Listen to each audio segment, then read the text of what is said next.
Então, vamos lá. Nossa aula, hoje nós já tivemos 2 aulas sobre regressão e agora a gente vai trabalhar com a parte prática, certo? Para praticar um pouquinho o que a gente aprendeu nessas últimas 2 aulas. Então, eu vou pedir para todos vocês, não vou entrar com uma revisão do que a gente fez nas últimas aulas, porque ao longo da aula a gente vai revendo tudo que a gente aprendeu nas últimas 2 aulas, mas de uma maneira aplicada.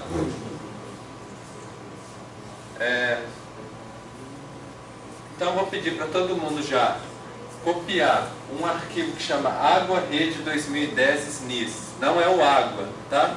É o Água Rede, que está na pasta no Drive Alunos, pasta M3 compartilhado. Todo mundo achou lá? Então copia para o seu computador e vamos abrir no SPSS para começar o trabalho de hoje.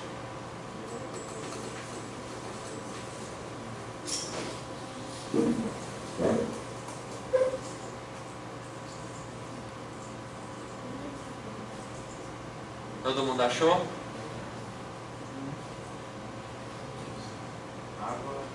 Água Rede 2010. Não é Água 2010 não, Água Rede, tá bom? Que a gente vai... Isso, exatamente. Copiem para o computador de vocês, não movam. E aí, vamos abrir o arquivo no SPSS. Vocês vão ver que na verdade é o mesmo que a gente estava trabalhando anteriormente, talvez com um pouco menos de variáveis, mas agora a gente colocou umas variáveis a mais, que além das variáveis do SNIS, eu coloquei também umas variáveis do IBGE, tá bom? Por município, para a gente começar a ter mais variáveis para rodar o nosso modelo.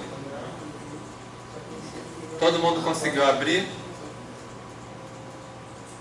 Todo mundo?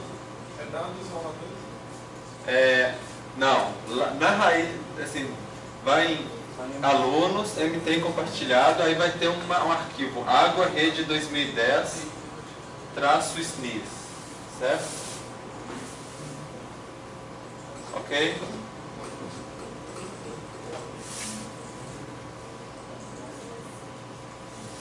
Deu certo?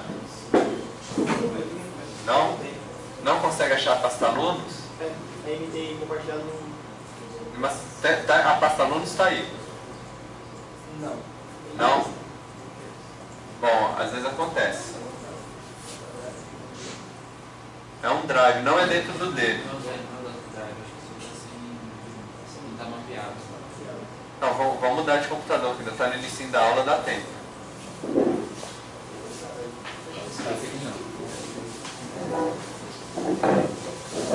Vamos lá. Então vamos abrindo. Nós vamos trabalhar com 3 variáveis na aula de hoje. Primeiro, o consumo 1, que é aquele consumo residencial de água per capita que a gente já tem trabalhado.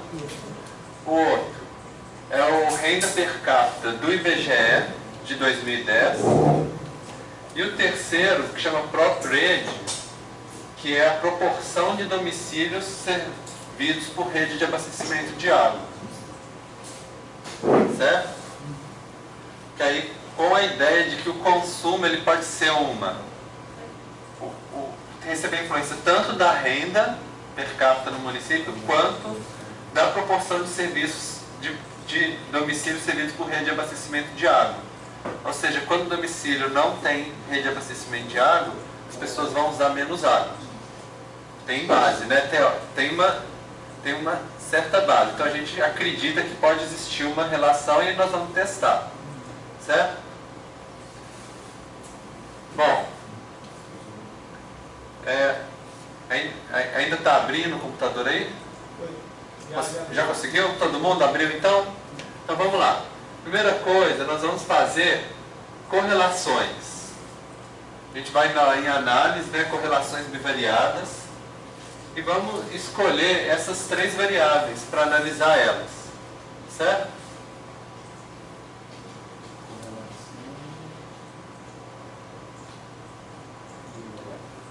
Isso, correlações bivariadas. consumo, propriedade e renda apit, ok? Conseguiram todo mundo? Aí vocês vão, quando vocês clicarem em OK, vai gerar essa tabelinha daqui. Então, como que vocês já aprenderam de correlação? Como é que vocês interpretam esses valores aqui?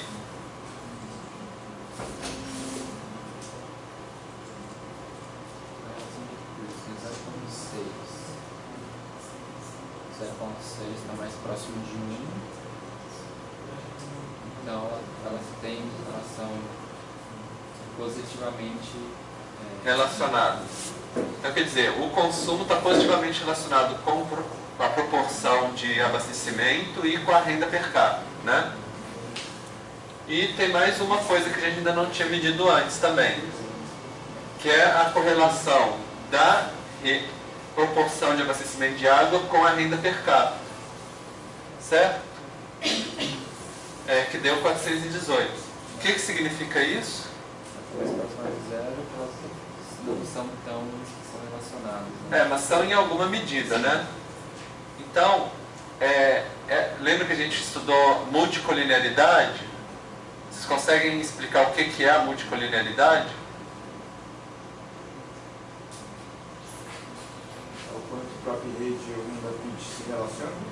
Isso, porque elas são as variáveis preditoras que a gente vai utilizar para tentar prever o consumo, não é isso? O ideal é que elas não tivessem relação nenhuma entre si. Elas compartilham alguma coisa. Se isso vai afetar muito o nosso modelo ou não, a gente vai ter que analisar ao longo dos nossos testes, tá bom? Bom, e a significância?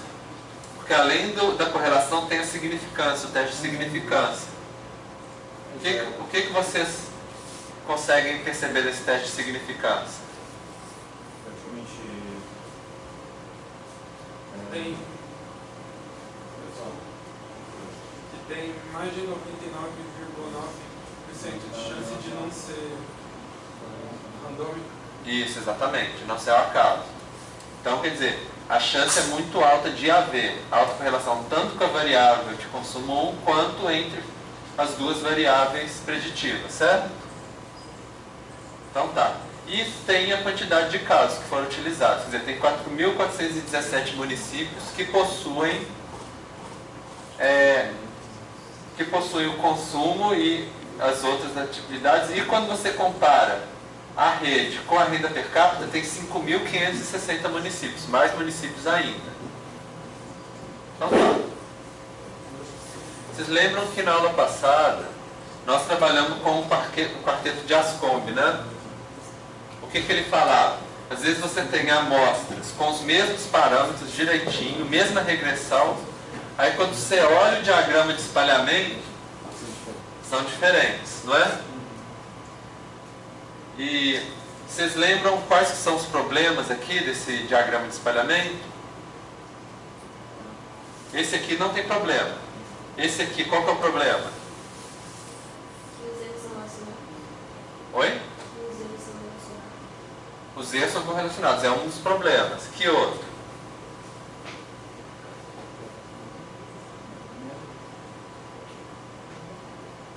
O que vocês veem de problema aqui na nossa... Ele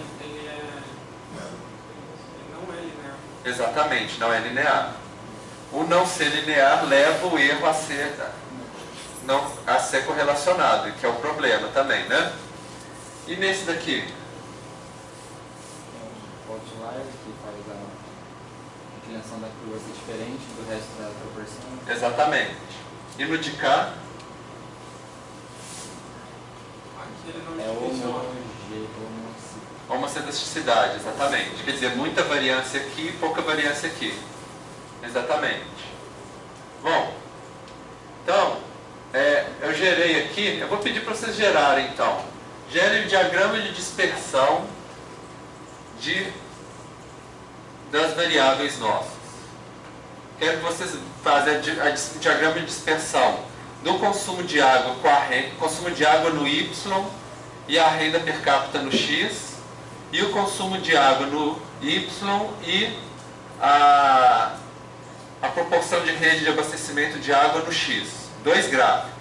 Sempre o consumo de água no Y, que é a nossa variável de saída. Ok? E as duas variáveis de preditora. Vocês vão em gráficos, gráficos legados, diagrama de dispersão. Conseguiram abrir?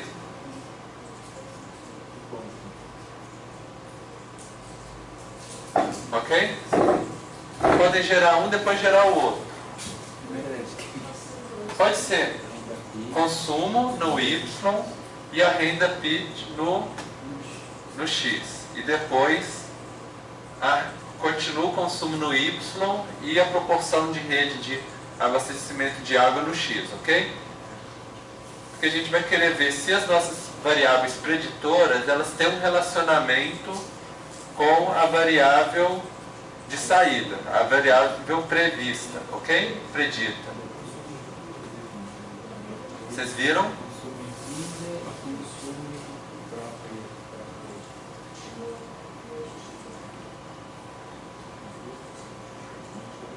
Ok, geraram os dois diagramas?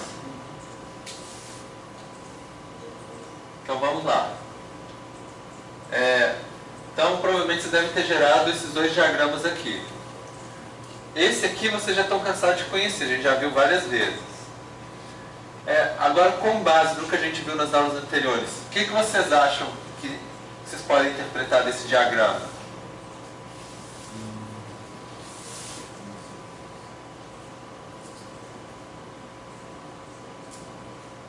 O que vocês acham? Ele é bem concentrado numa parte específica, né? Isso, ele tem heterocedesticidade, que é o contrário da homocedesticidade, exatamente. Mais concentrado aqui, mais espalhado na frente. Mais alguma coisa vocês conseguem perceber? Daria para traçar uma reta? Isso, aproximadamente linear. Ótimo. Mais alguma coisa? Tem uns outliers perdidos que podem mudar a inclinação da reta. Isso, exatamente. Os outliers, principalmente esses aqui, né? Meio longe. Isso mesmo. E esse aqui é novo. Seria o consumo de água e a quantidade de abastecimento. O que vocês percebem aqui?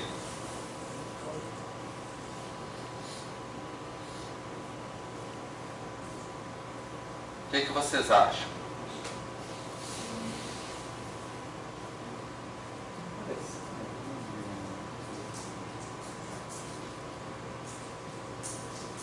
Mas acho que está bem perto do zero, né?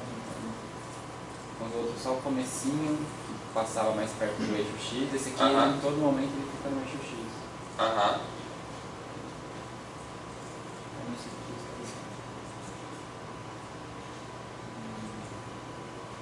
Tem os pontos de descartes ali em cima também que nem os outros. Tá, os outliers, exatamente. Mais alguma coisa vocês conseguem perceber? Vem de um lugar Oi? vem de uma curva de novo ali. Ah, que parece uma curva, né? Aqui assim, exatamente. Essa é uma boa observação. Exatamente. E a gente também pode falar da heterocedesticidade, do mesmo jeito. Aqui mais concentrado, aqui mais espalhado, não é? Todo mundo consegue perceber isso também, consegue? Então vamos lá. Já que esse parece ser mais ou menos curvo, né? Não linear, talvez pode ser interessante a gente testar fazer uma transformação nele, para ver se consegue linearizar melhor. Então, seria, por exemplo, essa função aqui, né? Eu mostrei esse gráfico para vocês na aula passada. Então a gente poderia testar, por exemplo, x elevado ao quadrado ou algarismo neperiano elevado a x, né? Para a gente ver como se a gente conseguiria linearizar. Então é exatamente isso que a gente vai fazer. A gente vai fazer a transformação do PROPRED com essas duas expressões. A primeira é o exp de PROPRED. Vocês vão lá em transformar variáveis, todo mundo lembra onde é que é? Calcular a variável, transformar direitinho. Aí aqui, a função é exp. Se vocês quiserem olhar aqui no todo, vocês vão conseguir achar ela também, com a explicação. E dentro dela a variável PropRed, ok? E vocês colocam o nome, eu coloquei XP_rede.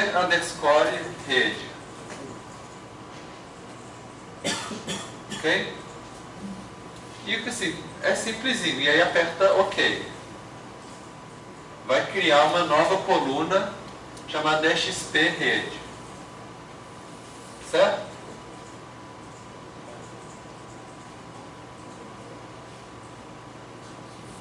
Todo mundo conseguiu transformar? Gerou, olhou lá se está lá a coluninha nova na tabela? Ótimo. Então vamos lá. E a outra eu vou pedir para vocês para criar o SQ_rede. O que ele é? Vocês vão elevar ao quadrado. Vão pegar o próprio rede e vai colocar assim 2 asteriscos. Está vendo aqui o símbolo de 2 asteriscos aqui, ó? É de elevar ao quadrado. Vocês vão clicar aqui no 2 asteriscos, não é um só, viu? 2 asteriscos e aí o 2, que é elevado ao quadrado. E vão criar uma nova variável aqui em cima, SQ_rede, pode ser. Certo? SQ é de square. Não é raiz. SQRT é square root. Agora se você fala square, é só elevado ao quadrado, ok? Então todo mundo gerou as 2 variáveis? Conseguiram? Conseguiram aí direitinho? Coloca os 2 asteriscos. Ok. Beleza. Então vamos lá. Agora, vamos gerar o gráfico de dispersão, tá bom? Gráfico de dispersão, eu vou pedir para vocês gerarem 2, que é consumo de água e o XP_rede e consumo de água e SQ_rede, ok? Todo mundo gerando? Vamos lá.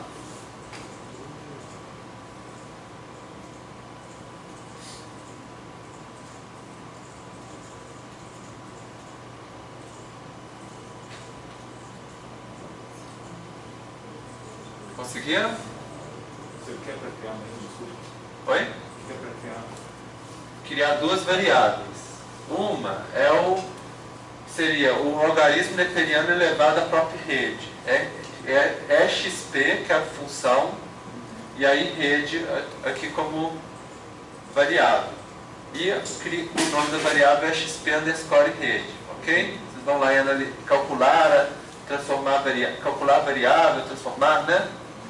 E depois vocês vão criar uma outra variável chamada SQ_rede, que é a rede com os 2 asteriscos, né? Que é elevado ao quadrado, que é o número 2.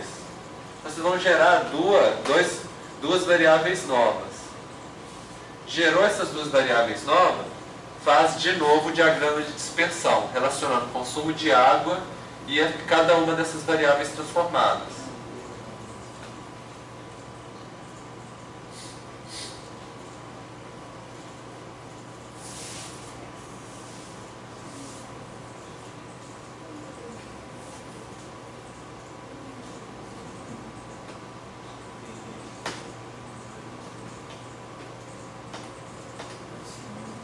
Certo? Todo mundo conseguiu?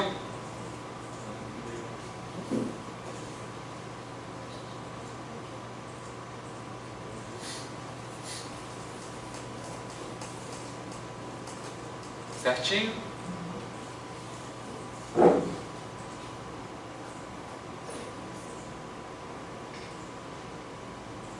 Pode continuar ou vocês estão ainda? Pode? Então tá. Então vamos lá. Aqui vocês devem ter gerado esses 2 diagramas aqui de baixo, né? Esse aqui era o original e esses aqui são os transformados. O que vocês acham que aconteceu? O quadrado ele deu até que uma linearizada e uma heterogeneizada também, deu uma espalhada maior que o outro. Aham. Comparando esses dois, parece que os dois um pouco meio que linearizaram, né? Aquele ainda acho que tem uma curvinha, uma leve curvinha pra cima ainda, esse aqui. Esse aqui? O outro. Esse aqui. Aqui no gráfico, parece que ele tem uma pontinha pra cima. Só que como tá muitos pontos aqui no meio, é um pouco difícil de ver. Depois a gente vai precisar de fazer testes para a gente conseguir entender se realmente linearizou ou não. Como é que vocês acham que a gente conseguiria? Que sugestão de teste que vocês fazem?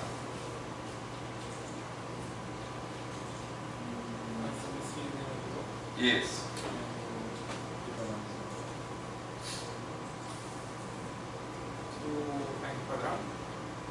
O R ao quadrado é possível. Na verdade, você pode começar fazendo o R, né? A correlação. E aí, da correlação, você chega no R ao quadrado. Acho que é uma boa opção. Então, é isso que a gente vai fazer. Eu vou pedir para vocês fazerem, agora, uma análise de correlação bivariada, mas assim, colocando o consumo de água e cada uma das nossas variáveis aqui. O original, o ao quadrado e o exponencial, ok? Vocês podem fazer de novo, então? Fazer análise, correlação bivariada.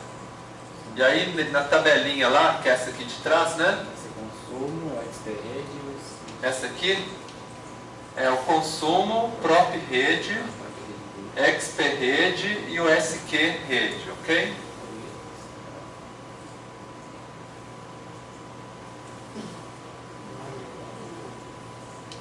É isso mesmo? Deixa eu olhar aqui se é isso. Tá, pode colocar o renda pitch também, tá bom? Isso, coloca tudo. Não tem problema não. Consumo também? Consumo 1, renda pitch, PROPER, prop rede, SQ, SQ rede e XP rede. Pode colocar tudo, tá bom? Aí, conseguiram? E eu aperto OK. Vocês vão gerar algo parecido com esse daqui. Talvez vai sair um pouco fora de ordem, mas não tem problema não. O que vocês podem perceber? Em relação ao consumo, vocês acham que depois que transformou, aumentou a correlação ou não? aumentou um pouquinho. Aumentou um pouquinho, né? E continuou significativo, do mesmo jeito. Então, assim, a princípio melhorou. Em qual deles que vocês acham que melhorou mais? Ao quadrado. Ao quadrado, não é isso? Que seria esse daqui ao quadrado. Então, quer dizer, você fez uma boa observação, teve uma boa intuição dessa vez. Mas muito pouquinha coisa, viu? Mas foi bem. Então tá, esse era o principal que a gente tinha que observar aqui nesse quadro, para ver se a linha se transformando melhorou a relação com a variável preditiva.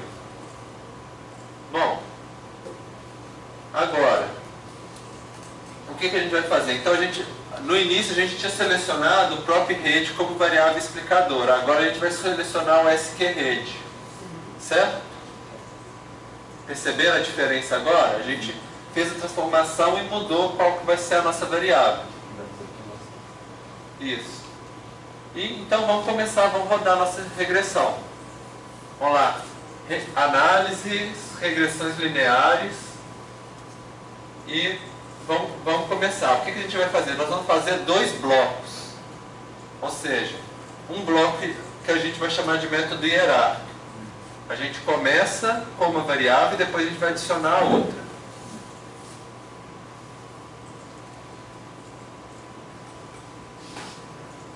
Então vamos lá. Bloco 1, a gente coloca a dependente como consumo 1 e a independente como renda pitch, ok? Depois você vai clicar em próximo e você vai colocar além do renda pitch o SQ rede. Então o que vai fazer? Na hora que comparar o bloco 1 com o bloco 2, o SPSS fala assim, ó, aumentou o SQ rede aqui. Então quer dizer, você vai comparar o seu modelo só com uma variável e o seu modelo com duas e ver qual que é melhor. E aí eu vou falar para vocês, mantenha aqui como enter, ok? Enter significa que você vai estar falando quais que vão entrar de uma vez. Que é o que a gente vê aqui, ó. Se vocês clicarem aqui no enter, tem todos aqueles outros métodos, só aqueles métodos de automáticos, você pega, coloca várias variáveis, ele vai fazendo, selecionando uma por uma, né? A gente não vai fazer isso. Vai mandar entrar do jeito que a gente está pedindo. Bom. E aí a gente vai primeiro selecionar algumas estatísticas. A gente clica aqui em estatística. Vou pedir para vocês selecionarem essas aqui. Todo mundo está conseguindo ver? Estimativas, intervalo de confiança 95%, ajuste do modelo, descritivas, diagnóstico de colinearidade, o teste residuais de Durbin-Watson. Vocês lembram o que faz o teste de Durbin-Watson?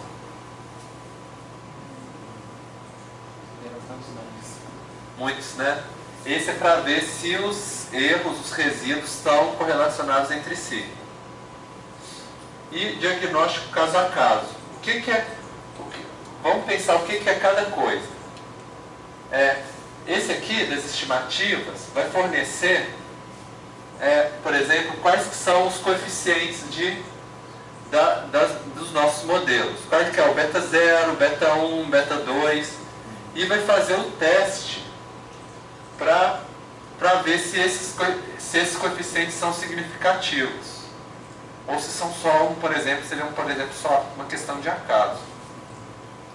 Então, e o intervalo de confiança vai falar assim, supondo que essa é a nossa amostra,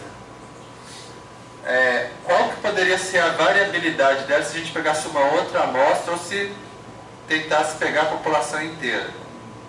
Então, quer dizer, vai mostrar qual que é os possíveis desvios de confiança desses valores de cada coeficiente. Bom, e matriz de covariância é mais para a gente fazer estudar a correlação entre essas variáveis, mas a gente já fez. Então não precisa marcar não, tá? Para gerar aquela matriz de novo, não precisa, a gente já fez ela. Bom, aqui o ajuste do modelo, ou aderência do modelo, né, model fit, ele vai ser o teste F, o R, o R2 e o R2 ajustado. O que significa cada um? O F, vocês lembram o que é o teste F?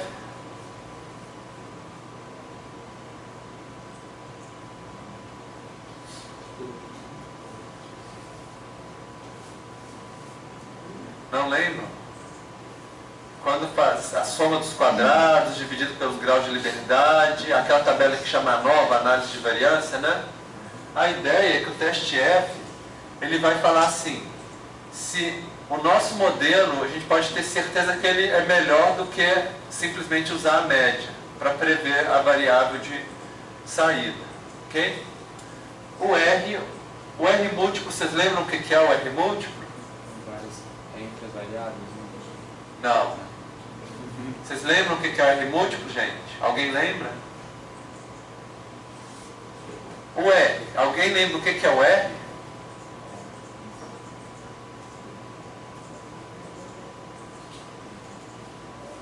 Tem a ver com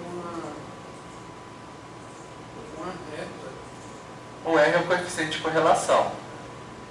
Mostra quando varia uma variável, se a outra varia também, né?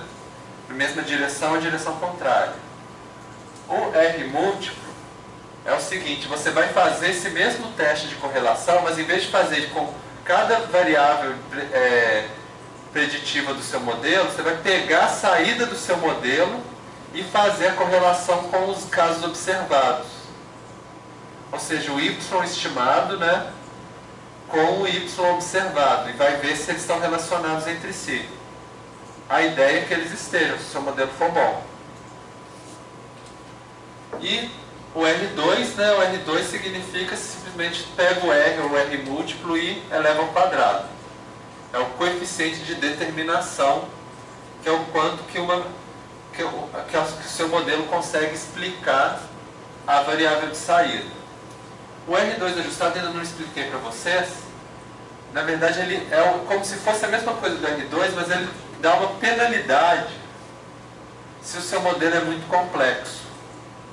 Se o seu modelo tem muitas variáveis, começa a ter...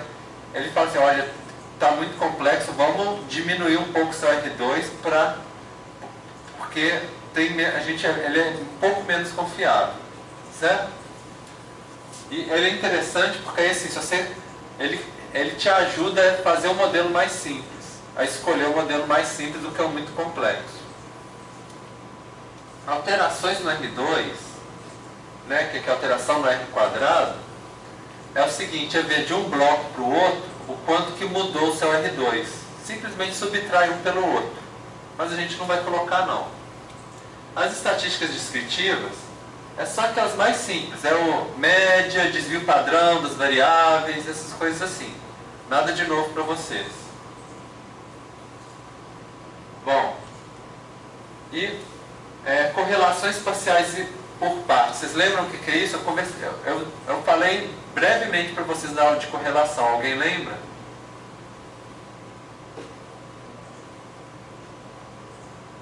Não?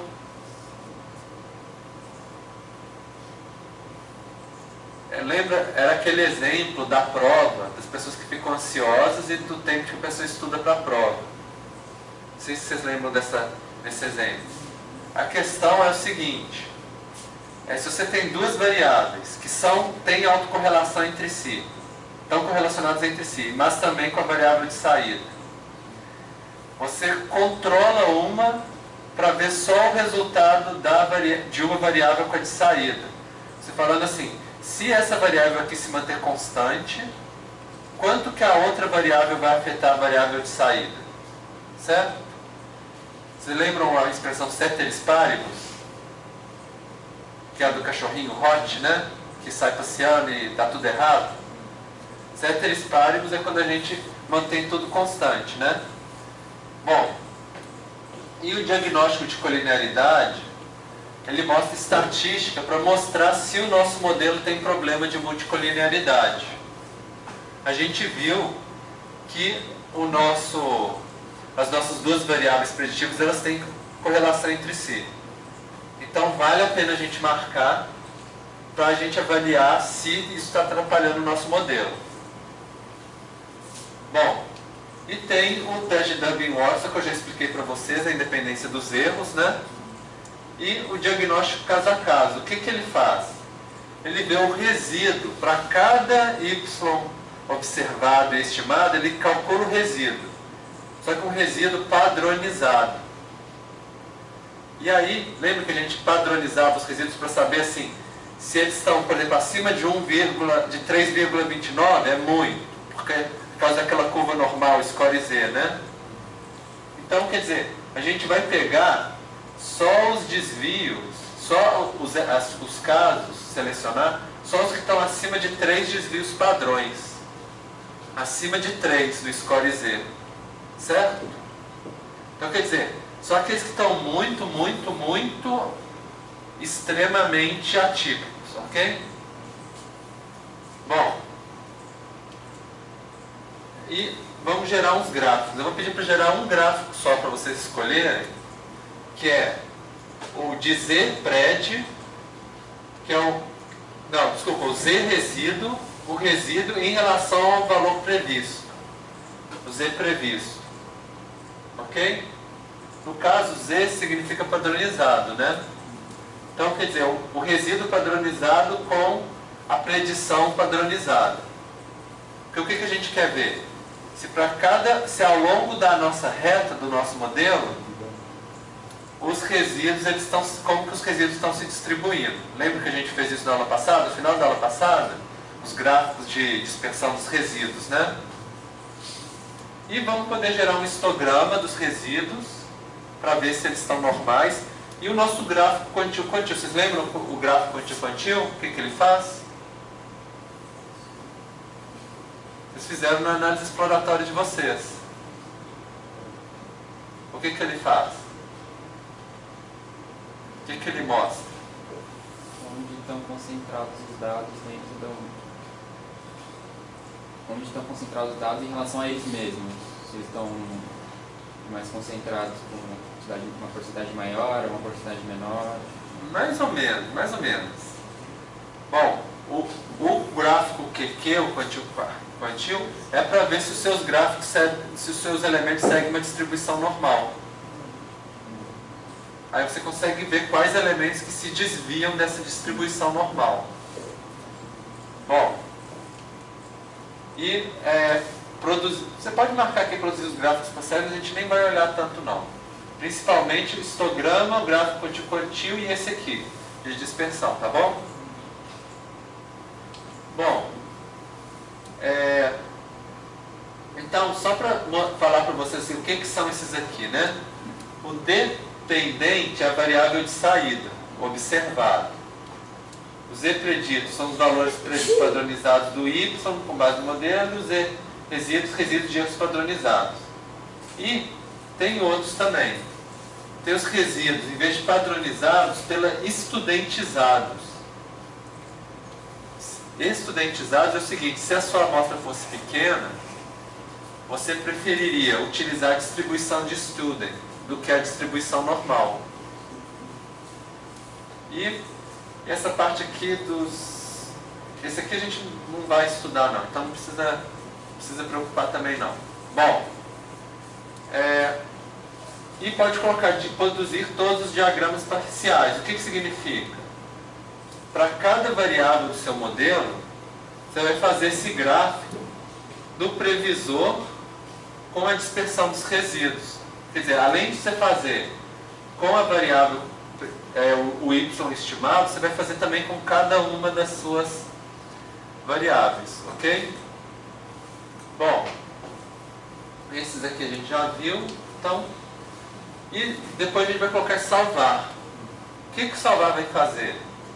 Ele vai colocar os resultados das estatísticas, para os nossos casos, criando mais algumas colunas na nossa base de dados. Então, você vai ter uma coluna, por exemplo, se você marcar aqui, para os valores preditos. Só que você pode colocar o valor predito não padronizado, padronizado e ajustado. Você pode colocar todos eles. O ajustado, só para vocês lembrarem, é o seguinte. É aquela ideia assim, se eu tirar esse caso, qual que vai ser o valor predito? Então, quer dizer, se você pensa, você pode pensar, se variar muito do valor não padronizado para o valor ajustado, significa que o seu caso, se variar muito, o seu caso está influenciando muito o seu modelo. Se não variar muito, ele não está influenciando muito, certo? Vamos também gerar, bom, deixa eu ver aqui se tem uma... Não, tudo bem, vamos lá. Vamos também gerar distância de Cook. Vocês lembram o que é a distância de Cook?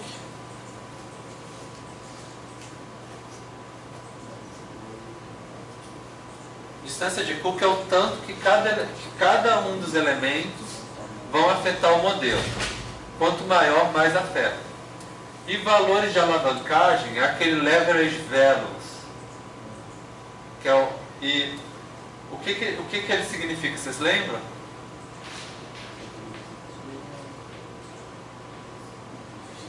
Também é a mesma coisa do que o de Cook.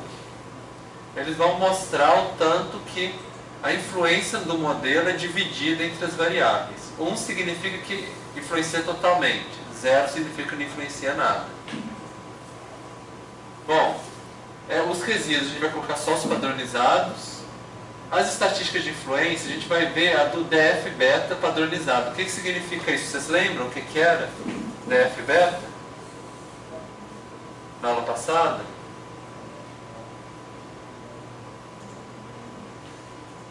Difícil? Eram muitas, né?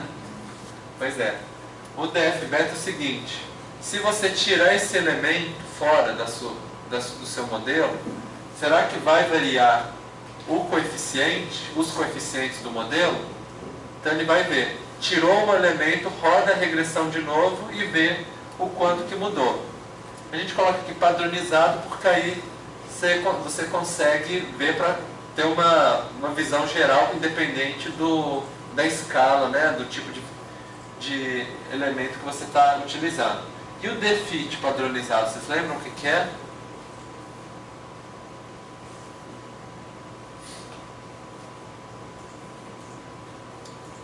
Bom, o defit padronizado é justamente essa diferença do valor ajustado com o valor não padronizado do valor predito.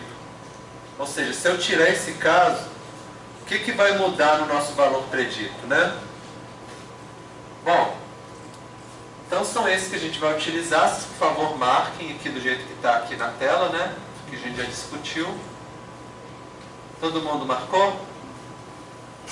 Então, vamos lá. Bom, aí ele vai gerar umas variáveis no... Eu não aperto aqui ainda não, só vou falar assim, essas estatísticas aqui vão gerar esses atributos na tabela de vocês. Então, depois se vocês tiverem dúvidas, vocês podem usar os slides como referência.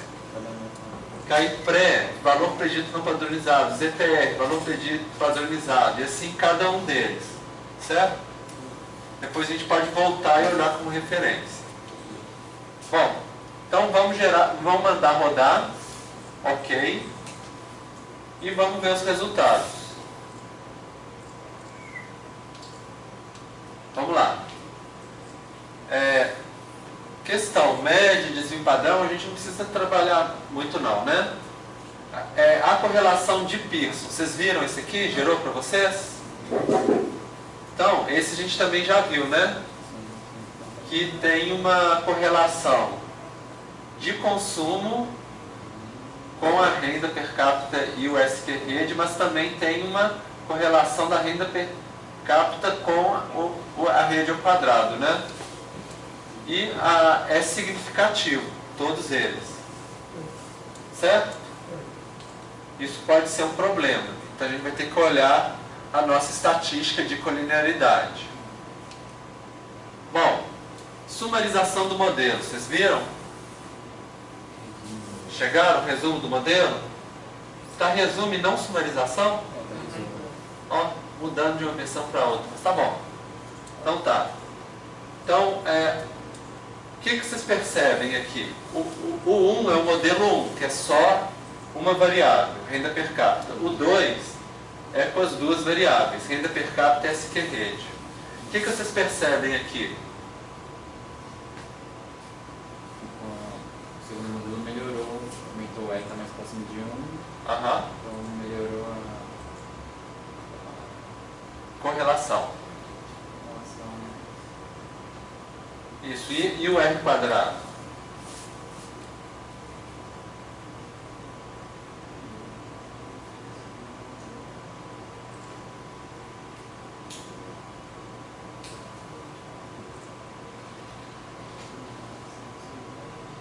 O que vocês interpretam, gente? O R quadrado? Primeiro que o R quadrado é o quadrado do R, né? Certo? A outra coisa é que ele é o coeficiente de determinação. Ele fala o quanto que o nosso modelo está explicando a variável de saída. Então, antes era 36%, agora 53%. Isso é bom, né? Então tá. O R quadrado ajustado é o que eu falei para vocês. Ele dá uma penalidade se o seu modelo for muito complexo. Não é o nosso caso. Manteve igualzinho, praticamente.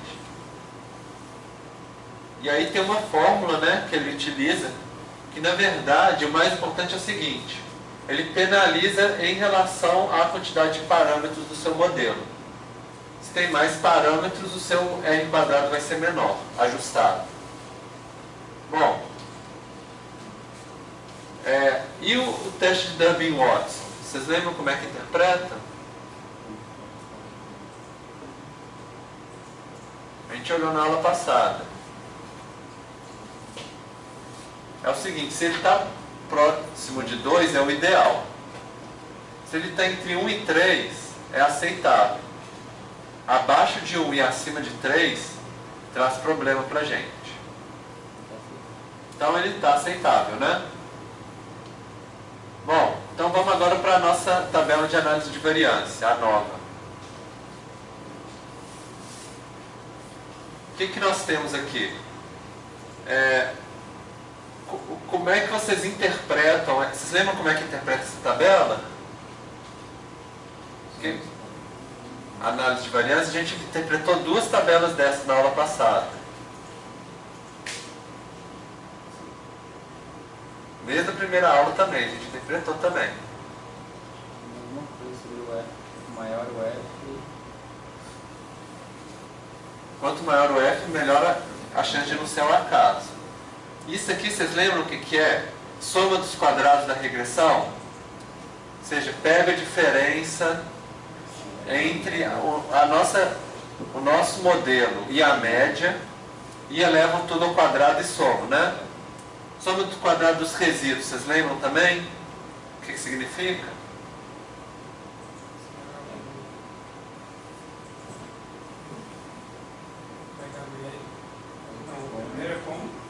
Primeiro é a diferença entre o seu modelo e a média, elevado ao quadrado. E o dos resíduos? Entre a média do modelo. Não, esse não usa média, desculpa. Na verdade é entre o resíduo e o modelo. É entre o observado e o modelo, né? O que o modelo ainda não... O que o nosso modelo errou. Que era aquele que somava os dois. Isso, exatamente. O que é entre a média e a nossa linha do modelo é os quadrados da regressão. O resíduo é aquele que ainda não foi explicado. Um pontinho mais para cima. Isso, e o total?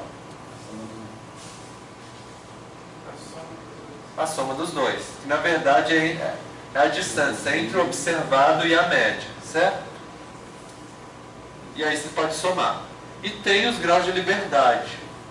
Grau de liberdade da regressão é a quantidade de parâmetros menos 1. Então deu 1.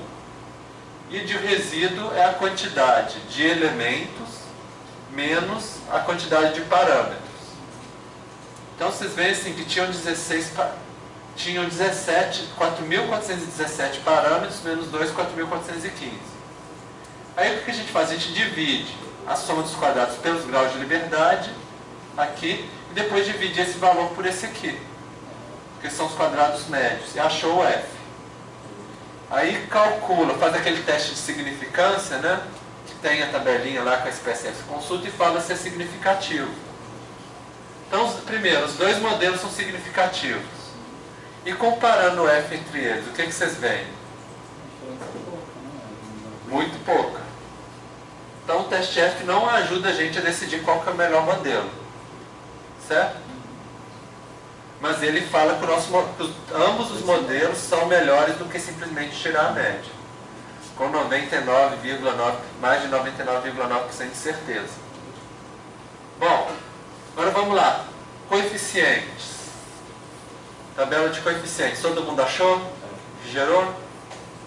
Então vamos ver um por um. Coeficientes não padronizados, o beta. Vamos lá, o primeiro modelo, o que ele mostra pra gente? Alguém pode explicar? 4. Bom, 4, 4, 2, 5 é onde a nossa reta vai encostar no eixo X. Então, no eixo Y. No eixo Y. Aham. Então, X for 0, né? Então, isso. Não importa se... Agora, ainda não sei se faz sentido, então. Aqui a gente não consegue saber se faz sentido ainda ter o 0 no... Isso, a gente não sabe. Mas, e o de baixo, o outro valor que está embaixo? O 0 contra o que isso significa?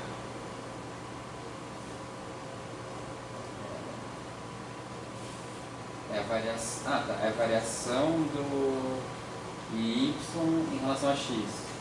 Aham. É o coeficiente da reta, exatamente. E exatamente a variação. Então, se a renda per capita aumenta em R$1,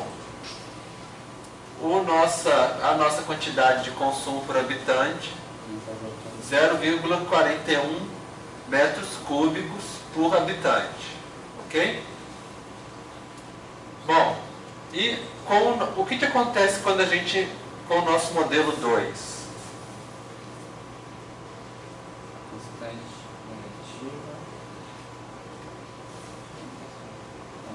Na constante negativa, tá Então, certo. Ela passa no eixo Y para baixo. Aham. O que mais? Então tem um ponto de fricção, não, tem um zero, né? Diferente da de cima, que passa do eixo para cima, ela passa no momento no eixo X. Zero. Quer dizer.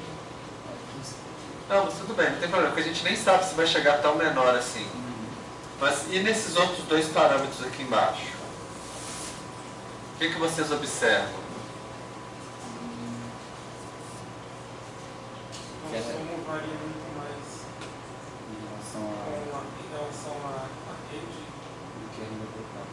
Na verdade, a gente não pode falar muito mais, porque esses valores não estão padronizados.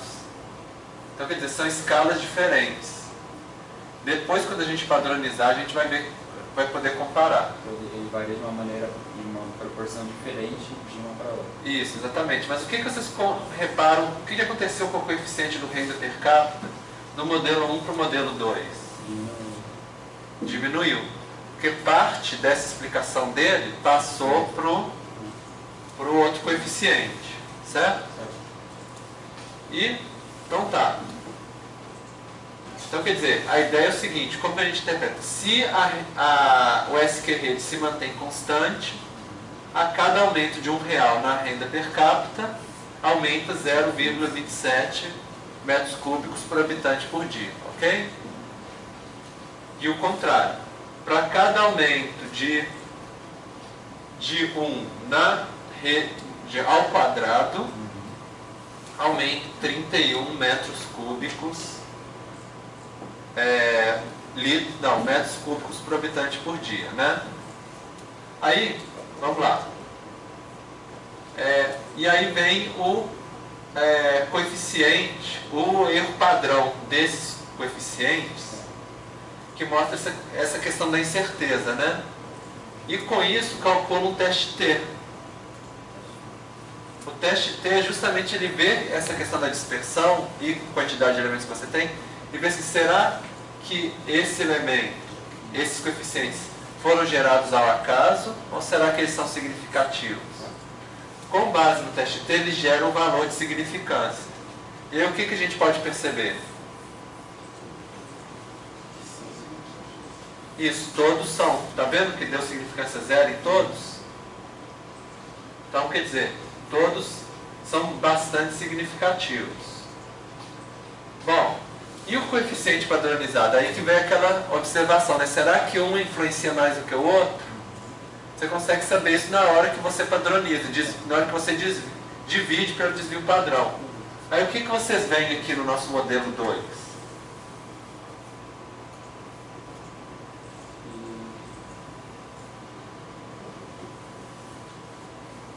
O consumo dividiu na correlação, né?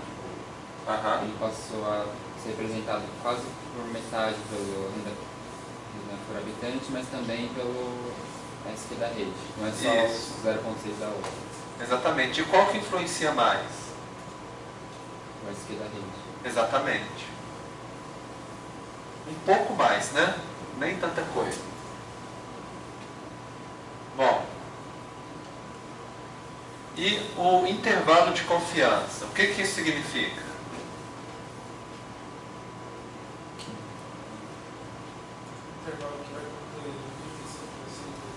Isso, exatamente. Se você pegasse uma outra amostra, por exemplo, né? E poderia ser um pouquinho diferente. 95% das vezes vai estar entre esses valores aqui. Então, por exemplo, a renda per capita varia, no primeiro modelo, varia de 0,39 e 0,43. No segundo, 0,26 e 0,29. E o SQR rede de 30 a 33. Certo? E o que é o nosso VIF? Vocês lembram o que é? Valor de inflação. De influência da variância. E o que ele mede?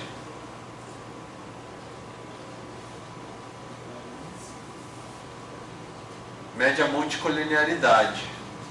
Quer dizer, se o seu fator está trazendo multicolinearidade. Aí o que é? Você tem que ver o seguinte, se o FIV for maior do que 10, a gente está preocupado. Se ele for próximo de 1, está ótimo. Certo?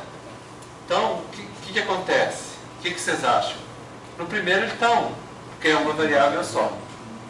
Na segunda, está um pouquinho maior. Mas ainda está muito longe de 10, né? Então, apesar delas estarem correlacionadas uma com a outra, não está gerando um problema para o nosso modelo. A tolerância é o quê? É 1 dividido por o FIV. Ou VIF, IF, sei lá. Em cada lugar escreve de um jeito, porque passa do inglês para o português, né? E aí, a ideia é a seguinte: quando ele está próximo de 1, significa que a colinearidade não é um problema. Então está aqui, não é um problema, certo? Salvamos o nosso modelo, que estava preocupando a gente. Agora, variáveis excluídas. O que significa isso? No modelo 1 a gente não usou skRed, né?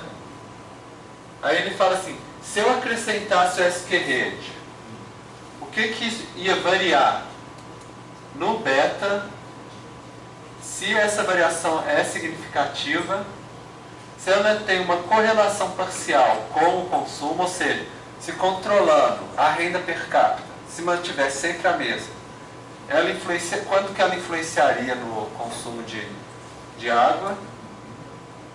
E questão de tolerância, VIF, mesma coisa. Certo? Então o que é a ideia? Com base nesses valores, se você tivesse só o bloco 1, essa tabelinha te falaria assim: ó, vale a pena você incluir o skRed. Bom, e agora o diagnóstico por caso. Vocês lembram o que é esse diagnóstico por caso que vocês marcaram?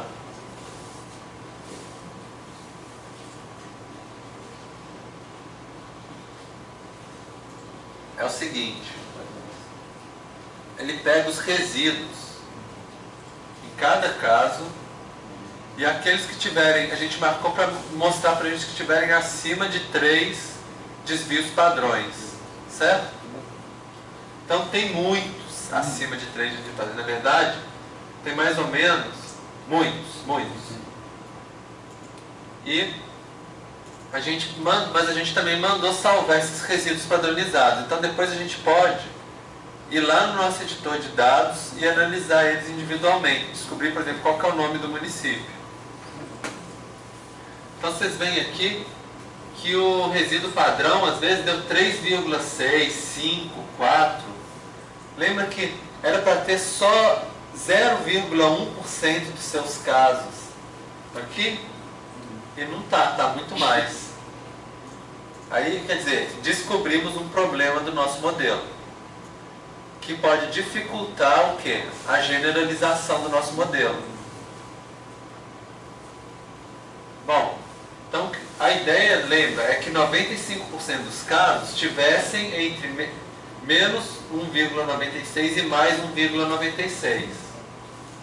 E aqui a gente vai ter muitos que estão muito acima disso. Bom, então eu vou pedir para vocês irem lá na tabela de visualização de variáveis. Vai lá no editor de dados. Lembra que tem a abinha diferente? Então, nós vamos ver, vocês vão ver que assim, além do PREG, ADG, que é a sigla, ele tem um rótulo. Esse rótulo vai te falar o que isso significa, em inglês, né? Então, o pré é o quê? É o valor predito não padronizado. E o ADJ é o valor ajustado predito. Ou seja, se você retirar o elemento, quanto que vai ficar o Y ali.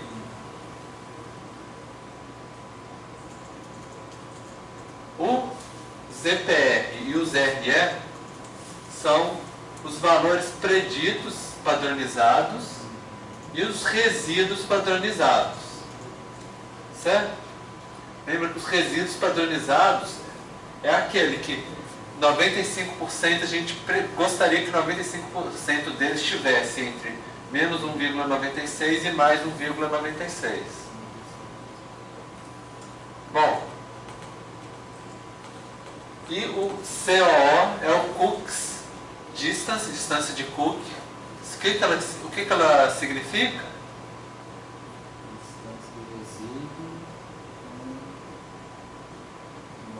Distância de Cook?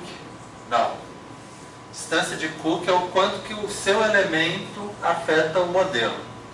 Não sei se tira, põe, Na verdade é um cálculo bem complexo, mas a ideia é assim, se for grande afeta muito, se for pequeno afeta pouco. Então vamos lá. Vamos, por exemplo, vamos agora, né, na visualização de dados, eu vou pedir para vocês irem lá na coluna da distância de Cook e ordenar eles por ordem decrescente. Certo? Do maior para o menor. Vocês vão ver que a maior distância de Cook é 0,5. Isso significa que não temos um problema no nosso modelo em relação aos casos. Por quê? Se for superior a 1, aí seria um problema. Vocês vêem, todos estão quase na metade. Um está 0,5, os outros estão super baixinhos. Então, quer dizer, um elemento só ele não afeta tanto o nosso modelo. Outro aqui é o Center Leverage Value, o valor de alavancagem, né? Existe uma formulazinha que a gente faz, que é o seguinte: número de parâmetros mais 1 dividido por quantidade de elementos. Aí a gente achou o que a gente chama de média, que é a média de quanto que deveria ser esse fator para cada variável. Então, para o nosso, 2 parâmetros mais 1 dividido por 4.417 casos, deu 0,007. Esses valores seria a média. Se tiver 2 vezes ou 3 vezes acima da média, pode ser um problema para o nosso modelo. Então, a gente vai olhar, né? Vocês vão lá no Leverage, agora, no editor de dados, e vão mandar ordenar do maior para o menor. Certo? Aí vocês vão ver que tem 3 vezes 0,007 é 0,0021, né? Vocês vão ver que tem as mais altas, está 0,009, ou seja, bem maior do que 0,021. Então, esses aqui são valores assim, que são problemáticos.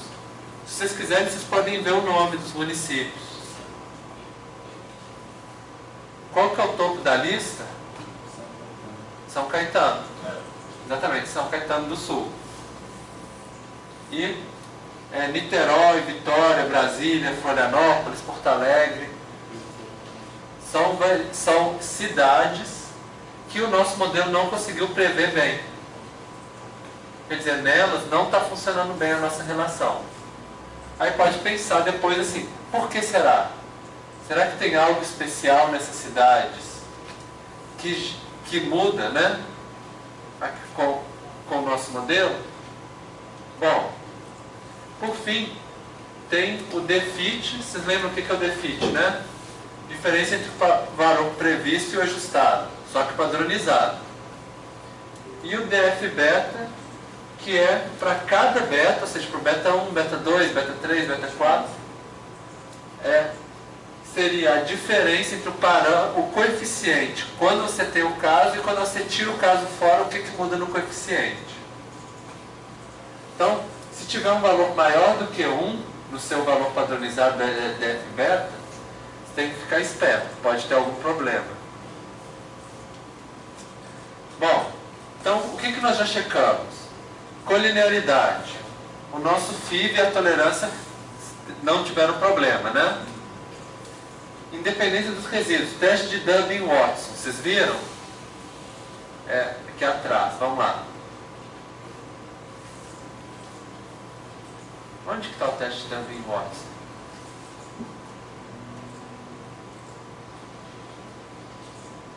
Dublin-Watson, aqui, né? Vocês viram? Sumarização do modelo? E está ok, porque está entre 1 e 3. Então os erros não estão correlacionados entre si.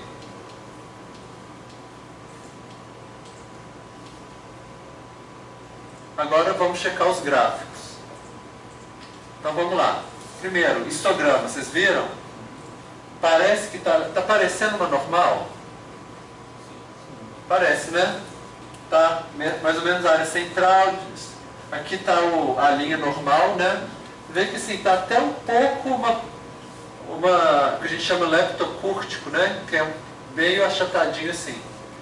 Mas parece que está mais ou menos normal. A gente poderia marcar o SPSS para fazer uns testes. Shapiro-Wilk, Komogorov-Smirnov, para te dar um grau de significância. Mas a gente não precisa não. Vamos só ficar com isso. Se vocês quiserem fazer o trabalho de vocês, vocês podem. E o que é plot? Como é que vocês interpretam o nosso que é plot?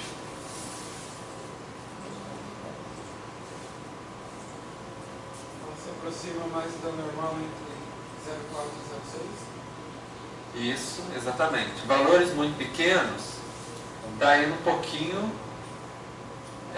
acima da normal. Valores muito altos está indo um pouquinho abaixo. Certo? Mas está mais ou menos seguindo a linha, né? O médio está ali. Mas é um pouco que a gente viu aqui. Aqui, ó, em alguns valores pode estar um pouquinho acima, aqui está um pouquinho abaixo, né? Tem um pouquinho de assimetria, a gente poderia falar. Bom, aí justamente esses testes poderiam falar se a distribuição é normal ou não. Bom, aí para referência de vocês, eu peguei do livro, Descobrindo Estatística.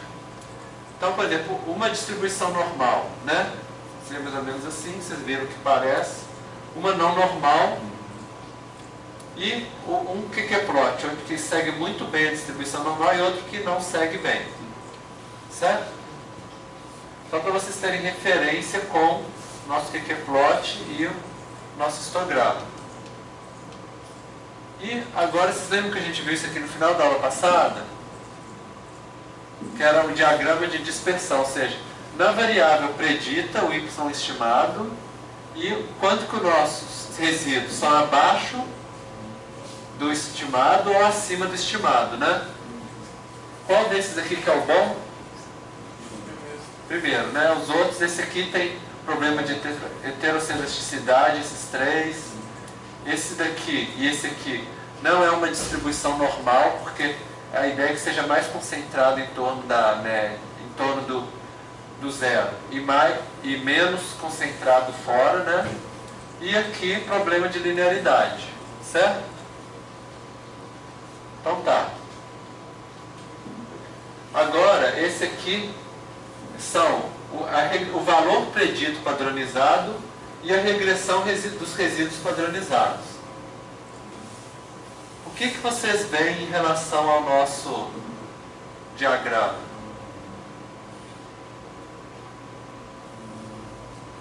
Concentrado em torno do zero. Concentrado em torno do zero, que é uma coisa boa, né? Parece linear. Linear. Tá, na verdade, porque é sempre linear. Esse tipo de gráfico, né? A não ser que os erros sejam independentes. Não, se os erros forem independentes entre si, vai ser linear. Se não for linear, você vai ter um problema. Agora, o que mais que vocês conseguem perceber? Heterocelasticidade. Aqui, mais concentrado, aqui mais disperso, né? Isso seria um problema para os nossos erros. Bom, aí aqui, só por referência para vocês, né? Se é um borrão, mas com maior concentração no meio, bom, heterocelasticidade, não linearidade, né? E aí aqui, tanto heterocelasticidade quanto não linearidade. Porque aqui a variância é menor, aqui é grande. E além disso, ainda não é uma linha reta. Bom, esse aqui são os resíduos com a renda per capita, que é uma das variáveis preditoras. O que vocês percebem? Conseguiram achar esse aqui? Deixa eu falar que tá diferente. Renda pitch, standardized residual. É o mesmo? Acho que eu não fiz isso. Não, então a gente pode fazer. Vamos lá? Porque a gente criou essas variáveis, né? Então vamos gerar, vocês vão em gráficos legados, diagrama de dispersão. Aí vocês vão pegar a variável estandardizada que é o ZRES, né? ZRES, não é isso? Achou? Como é que tá aí? Isso, essa mesmo. ZRE-1.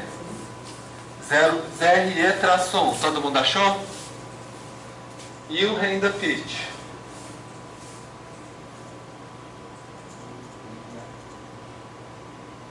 Ok? O ZR1 fica no eixo Y, o renda pitch no eixo X, né? Ok? Geraram o diagrama? Achou, né? Então tá, o que vocês interpretam nesse diagrama? Ela tem menos homogeneidade comparado com a outra. Tá mais, Isso. tem uma concentração maior na renda de 500 mil, mais ou menos. Isso. Agora tem um problema, eles têm uns outliers, né? Bom, e esse aqui é o SQ-Rede com os resíduos. Então eu vou passar mais rápido, porque vou precisar adiantar um pouquinho a aula, tá bom? Então, vocês veem que tem um problema de heterocedisticidade um pouco, aqui está mais concentrado, aqui está menos. Está mais disperso, né? Mas também está bem próximo dos resíduos, né? Está uma concentração maior aqui no meio. Bom, então tá, é isso que era a aula de hoje. Agora eu vou explicar o que vai acontecer. Semana que vem nós não vamos ter aula. Nem terça, nem quinta. Certo? Nós vamos ter aula só terça-feira que vem. O nosso cronograma é o seguinte. Terça-feira da outra semana vai ser uma aula de assessoramento para os trabalhos e na quinta-feira é a apresentação do trabalho, dos resultados parciais do trabalho de vocês, que é tudo a gente viu até agora. Vocês vão fazer análise exploratória das variáveis, correlação, autocorrelação espacial e regressão. Regressão múltipla e simples, né? Comparando. Como nós vamos ficar uma semana, vocês vão ter 2 finais de semana, o tempo da aula aqui também e tudo, eu vou passar 2 exercícios para vocês, um individual e outro em grupo. O individual, vocês vão ler o capítulo 5 do livro Descobrindo a Estatística. É um capítulo um pouco mais longo. Eu vou colocar no TDIA, como atividade, os arquivos que o autor usa, que também está no site do livro. E aí vocês vão lendo e vão fazendo no SPSS, tá certo? Depois vocês salvam o resultado como doc e anexa no TDIA. E eu vou pedir para vocês fazerem um fichamento de, no mínimo, 2 páginas sobre o capítulo. Esse fichamento vai ser bem simples. Não precisa assim, ser com as palavras de vocês, nem nada não. Copia os conceitos que vocês acham mais importantes, as figuras que vocês acham mais importantes, entendeu? Só para fazer um sumário na cabeça de vocês do que vocês entenderam do capítulo. É muito importante vocês fazerem esse exercício, porque a carga teórica de regressão ela é grande. E esse é um dos pontos mais chaves da disciplina da gente. Que é justamente vocês saberem como vocês vão interpretar isso no modelo de vocês. Então, eu vou pedir para vocês fazerem até a terça-feira da outra semana, né?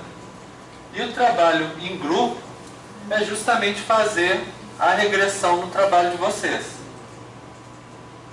Então, o que é fazer o diagrama de dispersão, de correlação entre os pares, avaliar a necessidade de linearizar alguma variável, rodar uma regressão múltipla. É tudo isso que a gente viu nessa aula.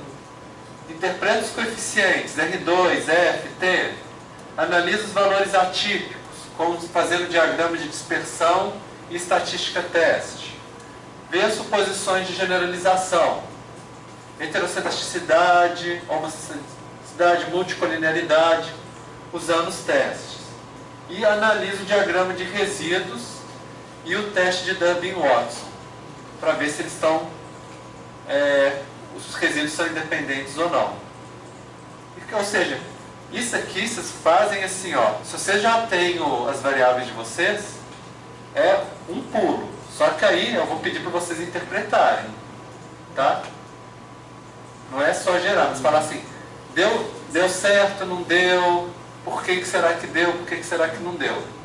Certo? Então é isso. Se vocês tiverem dúvida, eu vou estar com acesso à internet.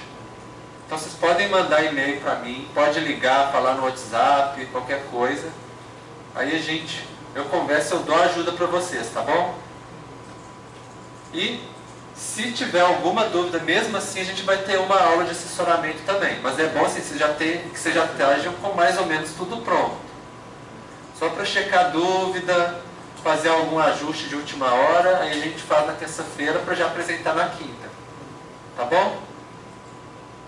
É importante então estar todo mundo presente na quinta-feira. Outra coisa, eu precisava marcar com vocês uma aula de reposição. E as possibilidades são dia 6 e dia 13 de agosto. 2 sábados de manhã. Em qual desses pode vir mais gente?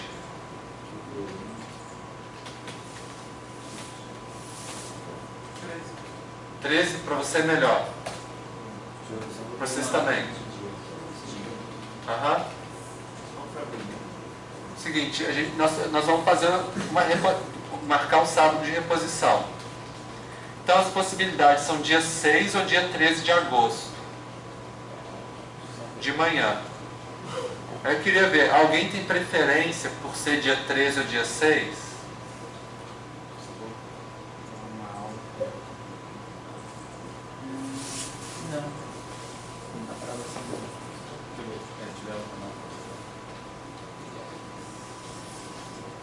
A princípio, 2 preferiram dia 13, né? E o seu?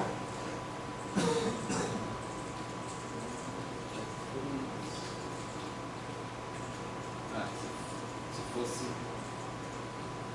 por outras matérias em provas, dia 6. Aí seria um computador. Não vai ser dia 6. Então vamos fazer no dia 13, tá bom? Dia 13 provavelmente a gente vai ver a análise de agrupamento. Vou marcar para essa... que não é obrigatório fazer o trabalho de vocês, mas que vai ter... eu vou pedir para vocês fazerem um exercício com os dados do trabalho de vocês. Mas às vezes não vai fazer muito sentido. Então não é obrigatório que no final do trabalho de vocês tenha. Tá bom? Então tá. Alguém tem alguma dúvida quanto à questão dos exercícios? Não? Tá claro? Então vamos deixar marcado dia 13. Talvez eu vou ter que reunir vocês e o diurno para fazer a mesma aula de reposição, porque no dia 20 vai ser feriado e depois já vai estar no final da disciplina. O diurno também desse dia? Vai ser mais ou menos, também vai precisar, porque semana que vem eu vou estar em viagem, né? Então provavelmente eu vou marcar para vocês, para as duas salas, mas aqui tem computador suficiente. Porque o diurno também costuma dar 8 pessoas, mais ou menos, então não vai ter problema não. O pessoal que não puder vir, eu vou passar um exercício de uma atividade programada para conseguir repor a carga horária, além do exercício que vai ter no final da aula sobre o assunto, tá bom? Então, é isso. Então, obrigado aí pela presença de todo mundo e até a próxima aula, então, tá bom?